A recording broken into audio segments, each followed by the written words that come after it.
સુરેન્દ્રનગર પોલીસે તેની સુંદર કામગીરીનું વધુ એક ઉદાહરણ પૂરું પાડ્યું છે। છેતરપિંડી આચરીને પટાવી લેવાયેલ અંદાજે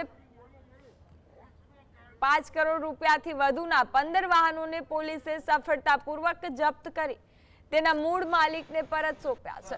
આ જપ્ત કરાયેલ વાહનોમાં 13 ડમ્પર, એક હિટાચી મશીન અને એક ફોર્ચ્યુનર કારનો સમાવેશ થાય છે। મૂળીના ઉમરડા ગામના કાનાભાઈ તરકેટા સાથે ઠગાઈ થઈ હતી। તેમના વાહનોને બરોબર ગીરવે મૂકી દેવાયા। વાહનો પર લોન ચાલતી હોવા છતાં તેઓ નિયમિત લોનના હપ્તા ભરતા હતા, જ્યારે વાહનો પર અન્ય તત્વોએ ગેરકાયદેસર કબજો જમાવ્યો। આ મામલે પીડિતે મહિલા જિલ્લા પોલીસ પ્રમુખ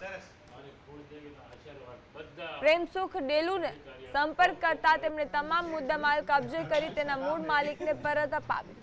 પોતાના વાહનો પાછા મળતા ફરિયાદીએ જિલ્લા પોલીસ વડાનો આભાર માની મીઠાઈ વહેંચી।